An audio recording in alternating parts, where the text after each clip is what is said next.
Let's look, how do you steal the future of your business?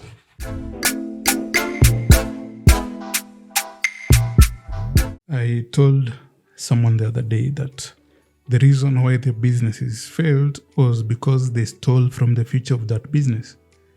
They had an asset-based or asset-intensive business where they were running a matatu business.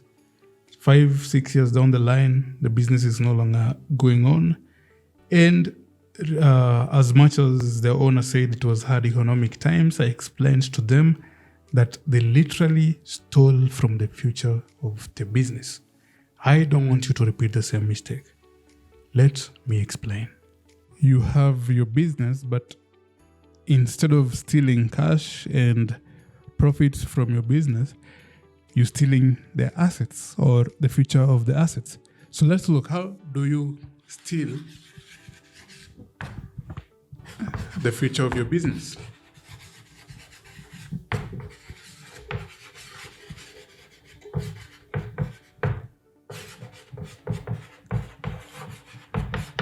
Now, we've already made this definition that what defines your business is the assets.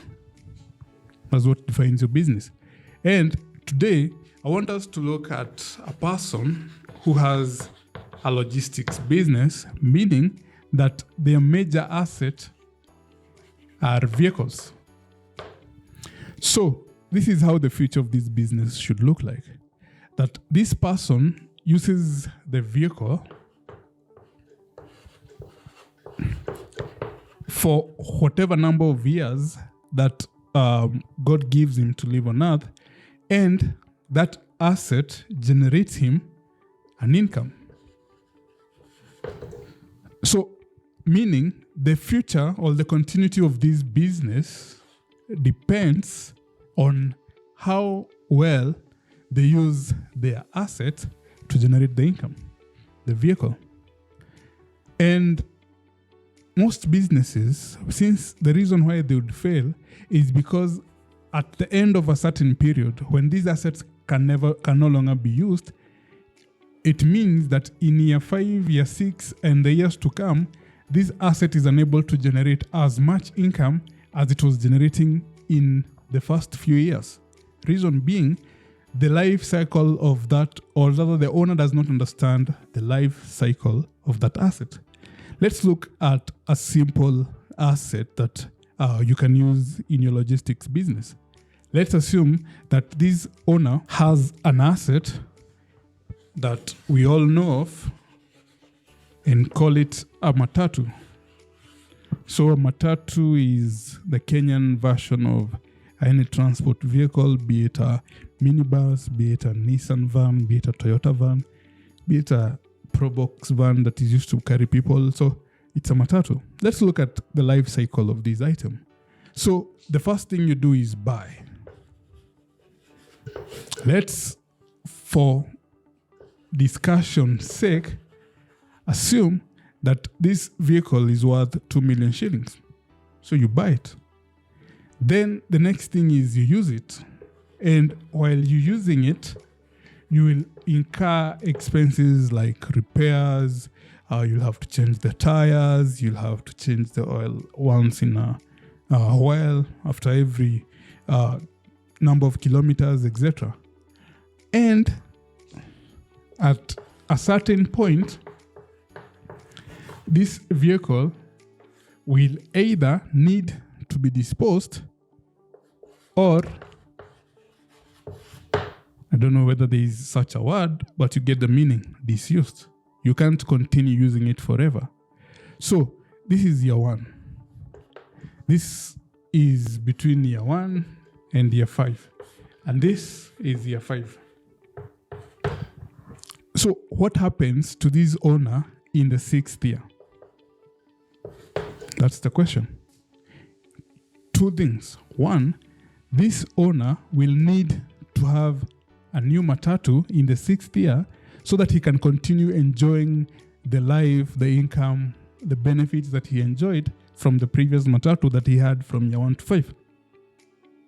Or 2, this matatu owner will have stories of how he was in the matatu business, how new entrants made him leave the business, etc.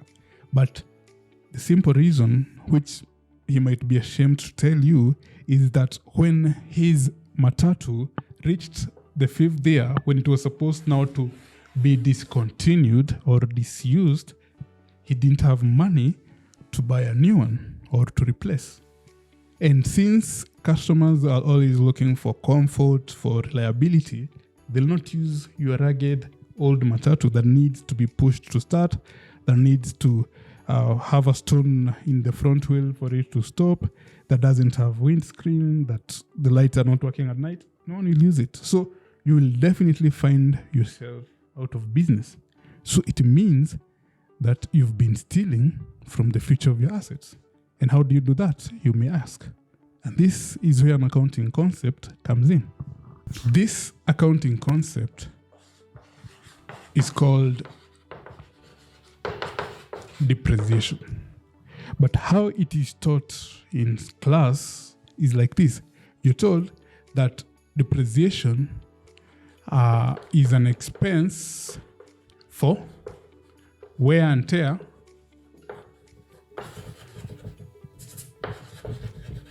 of assets.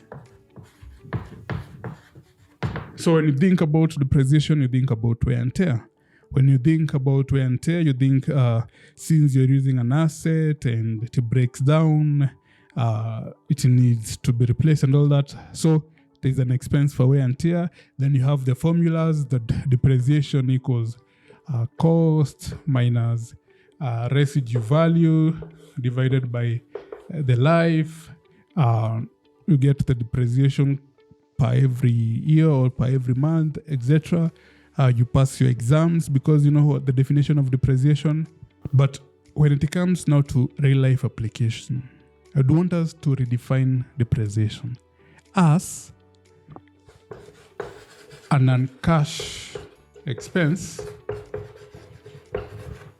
used to cater for the replacement of assets. I hope you can be able to read my handwriting. Should have been a doctor, but anyway, depreciation, non-cash expense used to cater for the replacement of assets. Let's look at it this way. 1, we defined a business being an entity on its own.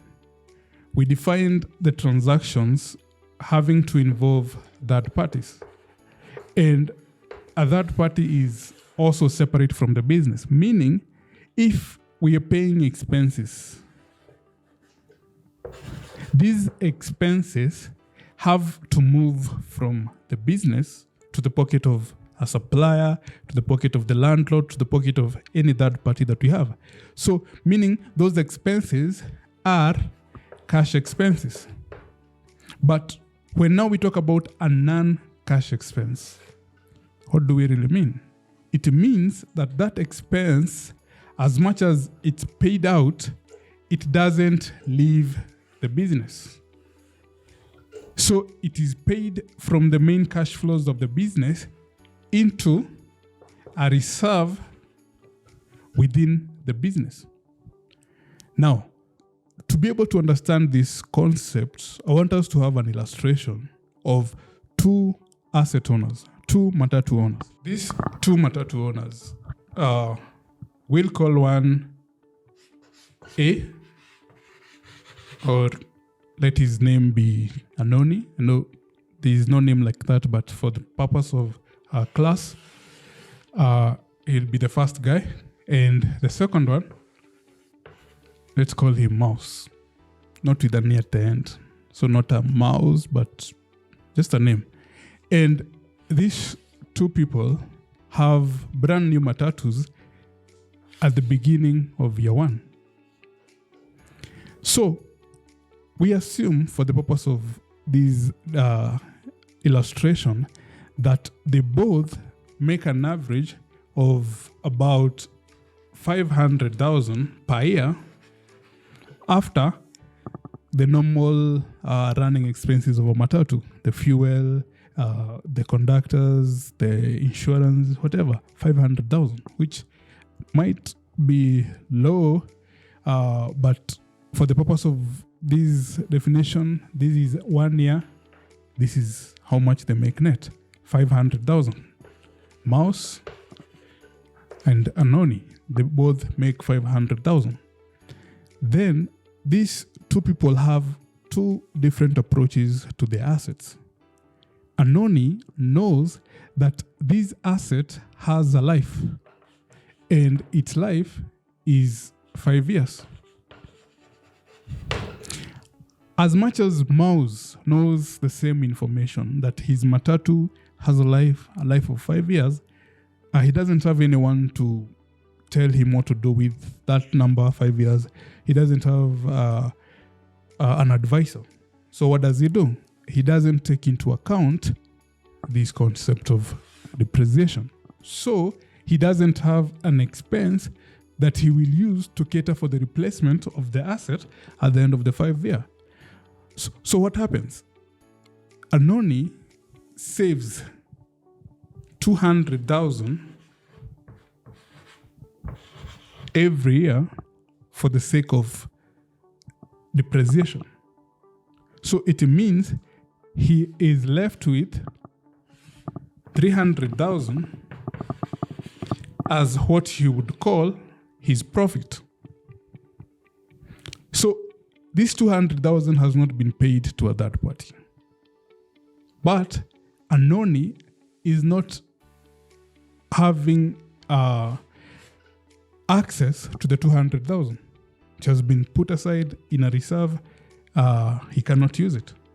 But Mouse gets the 500,000 and has access to the 500,000. Now, as a business owner, when you get money, what do you do with it? You've paid all your expenses. The matatu is on the road. It's carrying passengers. You're happy. It's the first year. What do? You use the money to live. So you pay your rent. You take your kids to school. You go for holiday. You do your personal investments, etc. Such that at the end of the day, Anoni will spend 300,000 to do all those things that life requires you to do. Mouse will spend 500,000 to do those things that life requires you to do. His kids will go to a better school than Anoni. His wife will go to a better holiday than Anoni. He'll probably live in a better house than Anoni because he has more income at his disposal than Anoni. But let's look at what happens at the end of the 5 years. So here we have Anoni, here we have Mouse, and here we have the 5th year. At the end of the 5th year, Anoni will have put a reserve of 200,000 shillings each year and will have 1,000,000 shillings in his reserve account. Mouse was consuming all that he was making and he will have nothing. But at the end of the 5th year, this is the disposal or the disusal year of this vehicle, and this person, Anoni and Mouse, will need to move on with life in the 6th, 7th, 10th, perpetual number of years. But since the 5th year is the end of the matatu life, Anoni will dispose his old vehicle, probably for 200,000. Mouse will also dispose his old vehicle for 200,000. But they will both be required to buy a new one so that they can continue with the matatu business. So if the matatu or the new vehicle or the new asset costs maybe 1.5 million, it means Anoni will only be required to add 300,000 and he will have raised the 1.5 million and reinvest in his business and continue with the matatu business. But what will happen to Mouse? Mouse will only have 200,000. He'll have memories of a good life because whatever he got, he consumed all of it. Two things will happen to him. Either he'll not dispose this vehicle and continue with it in the 6th year, the 7th year, and the 8th year. And that now becomes the old matatu compared to Anoni's new matatu. Passengers will prefer the new one. It will be more reliable. It will require less repairs. It will, move for longer distances. But Mouse will have his vehicle grounding to a halt every now and then, and the income he was making will drop. If he was making 500,000 per year, it will probably go to less than that. If he was living a good life and his people are already accustomed to that kind of life, he'll not be able to afford that. And eventually, his matatu will be out of the road. He'll be out of the house. His kids will be home because of school fees. His wife will probably leave him because there will be no more holidays. And he will claim that the economy is bad, that Ruto raised his taxes and he was unable to continue in business. But basically, what was he doing? He was stealing from the future of his business by consuming all that he got instead of setting aside an amount for the replacement of the asset. So this is not supposed to be a technical class, but a basic class that anyone can use. That if you have a business, you have assets. Assets, we agreed, are the core of the business. And the core of the business has a life cycle. And after that life cycle, you either continue or die. So, are you stealing from the future of your business? This is Basics of Business Management. JephKafka TV. See you in the next one.